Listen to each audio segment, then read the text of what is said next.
tout le monde! Aujourd'hui je vous retrouve pour une nouvelle vidéo où j'ai envie de vous parler des 5 livres qui m'ont beaucoup fait réfléchir. C'est vrai que j'ai eu beaucoup de mal à trouver les 5 livres, donc pardonnez-moi si vous avez l'impression que j'ai lu des livres qui sont beaucoup plus pertinents que ceux que je vais vous présenter au niveau de certains sujets, évidemment, mais c'est vraiment assez compliqué de trouver des livres qui m'ont fait réfléchir, surtout après un grand laps de temps. Si je les ai lus il y a 2 ans, j'ai un peu plus de mal à vous en parler, et là du coup j'ai essayé de faire une sélection assez variée. J'espère que ça vous plaira et que ça vous intéressera. Le premier livre dont je veux vous parler, il s'agit de Risque Zéro de Peter Hotman, publié aux éditions Milan dans la collection Macadam. Donc vous ne voyez absolument pas la couverture. Enfin si, quand je fais comme ça si, parce qu'en fait elle est vraiment très rouge et c'est très contrasté à l'écran, donc du coup vous voyez une brique rouge, mais ce n'est pas grave. J'adore d'ailleurs ce concept d'avoir fait une couverture totalement rouge qui représente vraiment le danger et en même temps le risque zéro, c'est un petit peu contradictoire. Risque zéro, c'est un monde où la sécurité est à son maximum, vous ne risquez vraiment pas de vous faire du mal, vous ne risquez même pas de vous faire piquer par une petite abeille en plein été, vous êtes totalement en sécurité. Et je trouve que ce livre est terriblement d'actualité, d'autant plus maintenant, mais c'est pour ça que j'ai envie de vous le présenter, parce qu'il me fait beaucoup réfléchir ce roman, même après coup en fait. Parce qu'il présente une société où vous êtes totalement pris en charge, vous êtes totalement à l'abri de tout danger, et en même temps vous êtes totalement plus du tout libre. En fait c'est ça la problématique principale de ce roman, c'est que vous n'êtes pas libre. Vous avez beau être heureux d'être en sécurité, vous avez beau être heureux de vous dire que vous n'allez certainement pas mourir renversé demain par une voiture ou mourir parce que vous avez eu un accident. Non, vous dites que non, mais en même temps vous n'êtes pas libre parce que vos moindres faits et gestes sont surveillés, vos émotions sont presque contrôlées parce que vous avez des sortes de trucs à prendre pour contrôler votre colère, et c'est juste un truc de dingue quoi. Du coup c'est vrai que ce livre m'a énormément fait réfléchir à ce propos. C'est vrai qu'il ne reste pas que sur ce thème en fait dès le début, il va aussi partir sur un thème différent en fait, c'est-à-dire que notre héros principal va faire une bêtise et il en peut vraiment plus de ce monde où il est surveillé, et du coup il va se retrouver dans une sorte de prison de ce monde très sécuritaire, et en fait on va voir l'énorme contraste entre ce qu'il va vivre en prison qui serait plutôt notre époque actuelle et ce qu'il vit d'habitude. Et on a aussi le contraste avec son grand-père qui lui vivait quand nous étions sur Terre en fait. Donc du coup il a tendance à toujours dire oh mais franchement qu'est-ce que c'est que cette société quoi, avant on faisait ça et on mourait pas pour autant, etc. J'ai trouvé ça vraiment très intéressant, il y a des confrontations de points de vue, c'est vraiment un récit qui est presque futuriste en quelque sorte, parce que ça pourrait arriver, ça n'a rien de surréaliste, et du coup c'est vrai que j'ai beaucoup apprécié et je vous le recommande beaucoup parce que voilà, ça m'a beaucoup fait réfléchir à notre situation actuelle aussi, de sécurité qui peuvent être renforcées, des personnes qui ont envie que ce soit renforcé, d'autres non. Ce sont des points de vue auxquels on doit réfléchir, qu'on doit respecter évidemment, et je trouve que ce livre m'a aidé aussi à y réfléchir. Comme le dit le grand-père, je pense que ce pays a commencé à partir en brioche le jour où on a décidé qu'on préférait la sûreté à la liberté. Je pense que cette citation résume absolument tout. Puis un autre roman qui m'a fait réfléchir, j'ai envie de vous parler de A comme aujourd'hui de David Levitan, publié aux éditions Gallimard dans la collection Pôle Fiction. C'est un livre où A est un personnage qui n'appartient à aucun corps, c'est-à-dire qu'il se réveille chaque jour dans un corps différent, et donc chaque jour il doit vivre une vie différente, et il sait qu'il est condamné à ça pour toujours, jusqu'au jour où il va tomber amoureux d'une fille qu'il va rencontrer par le biais d'un certain corps, et il va à tout prix essayer de revoir cette fille, etc. Il se rend compte que sa vie devient tout de suite beaucoup plus compliquée. Et là où ce livre m'a énormément fait réfléchir, c'est que A se réveillait chaque jour dans un corps totalement différent. Ça pouvait passer d'un corps de quelqu'un qui était très maigre, qui était anorexique, à un corps de quelqu'un qui était très gros ou qui était obèse, à un corps de quelqu'un qui était juste trop bien foutu et que tout le monde regardait quand il arrivait au lycée, à un corps d'une dépressive, à un corps de quelqu'un qui est totalement hyper sportif et qui fait 25 heures de sport par jour alors qu'il n'y a que 24 heures dans une journée. Bref, c'était vraiment cette diversité, et en fait ce que j'ai le plus apprécié, c'est que quand il tombe amoureux et que bref une romance bien sûr s'installe, c'est quand même une sorte de romance, à comme aujourd'hui, et bien il y a aussi cette problématique du est-ce que tu m'aimes si je change de visage chaque jour. C'est là qu'on se rend compte que évidemment on attache de l'importance au physique, et moi la première je suis capable de vous dire que je serais pas capable, enfin je ne sais pas comment je réagirais si jamais mon copain changeait de corps chaque jour, et vraiment changeait de corps totalement. C'est-à-dire que là A c'est ni un garçon ni une fille, et il va tomber amoureux de quelqu'un qui va chaque jour le voir dans un corps d'une fille ou d'un garçon, ou d'une fille ou d'un garçon, et qui donc va un peu se poser des questions. Ça fait passer énormément de messages très forts, ça va aborder l'homosexualité évidemment, parce que s'il est dans le corps d'une fille et il est amoureux d'une fille, ça va finir par être une relation homosexuelle, alors que lui ne se sent pas ni comme une fille ni comme un garçon. Je pense que ça nous fait nous poser des questions vraiment très intéressantes et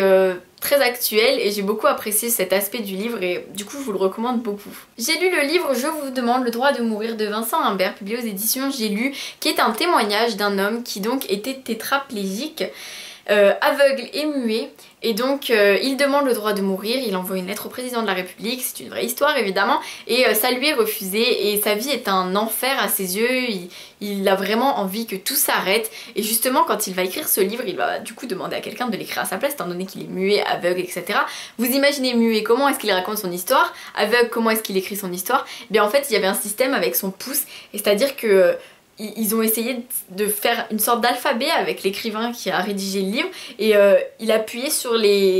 un nombre de fois pour la lettre en fait. C'est assez incroyable. Ça fait beaucoup réfléchir au thème de l'euthanasie, c'est-à-dire que c'est très tabou parce que c'est très difficile de décider de la mort d'un homme, et c'est très difficile quand cet homme, on pense qu'il n'a pas les capacités de le demander, sauf que là Vincent Humbert l'avait quand même clairement demandé, il avait vraiment très clairement envie que ça s'arrête, mais il y a aussi la famille qui compte, c'est vraiment un sujet très compliqué. Et j'ai trouvé ça très intéressant de m'interroger sur tout ça, parce que du coup c'est vrai que ça m'a permis de voir certains aspects que je ne connaissais pas en lisant ce roman, et même en le terminant ça m'a permis de vouloir me renseigner sur d'autres personnes, de vouloir me renseigner sur les lois actuelles, et j'ai trouvé que c'était vraiment intéressant et que c'est un témoignage qui est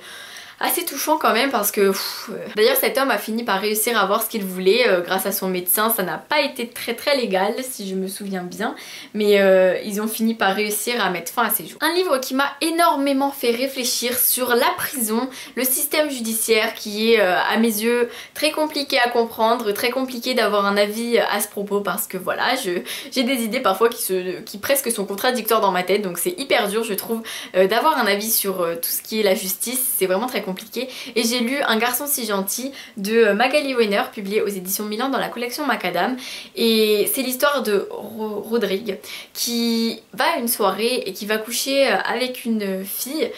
et le lendemain il est accusé de viol et donc il est incarcéré, et c'est juste affreux parce que on va avoir le point de vue de Rodrigue qui est persuadée qu'elle était vraiment pour, elle avait peut-être un peu bu mais elle a vraiment pas dit non, elle s'est pas opposée, elle avait l'air d'en avoir envie, et c'est même elle qui lui en a parlé, donc du coup c'est vrai que ça nous perturbe. Et de l'autre côté on a cette jeune fille qui est totalement brisée, qui n'arrive plus à vivre depuis qu'elle a le sentiment de s'être fait violer, et du coup c'est vraiment très compliqué, et c'est vrai que ça m'a vraiment fait réfléchir parce que on a le thème de la prison, de ce qu'il va vivre en prison, c'est vraiment pas facile, et quand on se rend compte que la personne, l'histoire qu'on lit,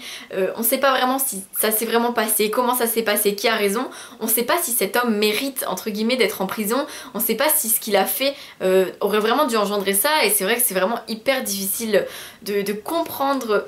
C'est vraiment très difficile, et c'est ça qui m'a vraiment perturbée dans ce roman, et ça m'a beaucoup fait réfléchir à tout ça, ça m'a ouvert l'esprit aussi à certaines idées que je n'avais pas avant, donc c'était vraiment hyper intéressant, j'ai adoré, et je vous le recommande vraiment si vous avez envie de... si vous avez énormément de questions dans votre tête à propos de la justice, des peines de prison, etc. C'est vrai que parfois j'ai un avis très tranché sur la question, mais avec ce roman ça m'a vraiment beaucoup influencé, on va dire. Et le cinquième livre dont je veux vous parler, il s'agit de Dans le désordre de Marion Brunet, publié aux éditions Sarbacane dans la collection Exprime, qui est un livre qui m'a vraiment marqué parce qu'il aborde des thèmes forts. D'ailleurs, petite précision, je n'ai absolument pas fait d'ordre au niveau des livres qui m'ont fait réfléchir, ce sont 5 livres qui m'ont fait réfléchir, et ça s'arrête là, il n'y a pas d'ordre par rapport aux livres plus ou moins haut classés, parce qu'ils abordent tous des thèmes très différents. Et le thème qu'aborde Dans le désordre, pour vous résumer vite fait l'histoire, c'est l'histoire de 7 personnes qui vont se rencontrer à une manifestation et qui vont décider de vivre différemment, de vivre dans un squat, et évidemment ce livre va soulever énormément de thèmes qui peuvent paraître tabous, qui peuvent paraître un peu extrêmes, ou qui peuvent choquer, qui peuvent vous perturber, vous vous dites mais c'est quoi ce livre, c'est quoi ces idées, comment on peut penser ça, comment on peut faire ça. C'est vrai que j'ai trouvé ça hyper intéressant parce que ça nous ouvre totalement l'esprit, ça c'est sûr. On n'a pas forcément les mêmes idées que ces personnages qui sont on va dire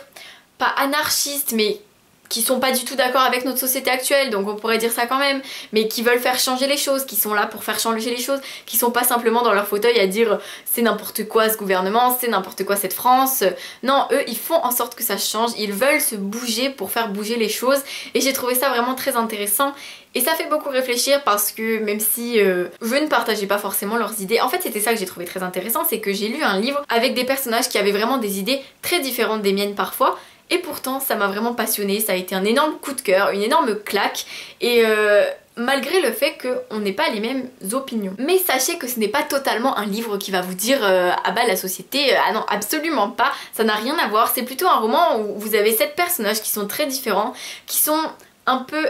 en rage contre la société pour des raisons différentes, qui ont chacun leurs opinions et qui ne pensent pas tous pareil, qui ne sont pas tous visiblement vraiment très à l'aise avec le fait de vivre dans un squat. C'est très contrasté quoi. C'est pour vous dire que voilà, c'est un livre avec plein d'opinions différentes et le vôtre sera aussi différent. Voire vous allez vous rapprocher d'une certaine personne, d'un certain personnage qui pense la même chose que vous, parce que vous trouverez son opinion ressemblant au vôtre, malgré le fait que vous ne partagez pas tout. On va découvrir les histoires de famille, etc. J'ai vraiment trouvé ça super intéressant et ça m'a vraiment aussi ouvert les yeux sur certaines choses, et ça m'a vraiment bouleversée parce que c'est un livre traumatisant qui vous fera pleurer toutes les larmes de votre corps. En plus d'être un roman qui s'implique dans la société, dans la politique, entre guillemets, enfin bref, qui s'implique dans notre société actuelle, c'est aussi un roman qui va vous faire pleurer toutes les larmes de votre corps, donc qui est totalement dramatique. C'est aussi un roman qui va vous faire rire parce que les personnages sont bourrés de bonne humeur malgré certains événements parfois, et c'est un roman qui va vous faire réfléchir, donc ce roman il a tout. Voilà, je vous ai parlé des 5 romans qui m'ont beaucoup fait réfléchir, sachant que la plupart des livres que je lis me font réfléchir, sachez-le, hein, ça n'a rien à voir, il a fallu que je choisisse, j'ai essayé de trouver des livres qui ont tous abordé des thèmes différents d'ailleurs, donc je trouve ça vraiment super, j'espère que ça pourra vous intéresser et que certains vous donnent envie. N'hésitez pas à me le dire en commentaire, surtout ça me fera très plaisir si vous avez envie d'en lire certains, si vous les avez lus, si vous allez les acheter, dites-moi tout. Voilà, je vous fais plein de bisous et je vous dis à très vite pour une nouvelle vidéo.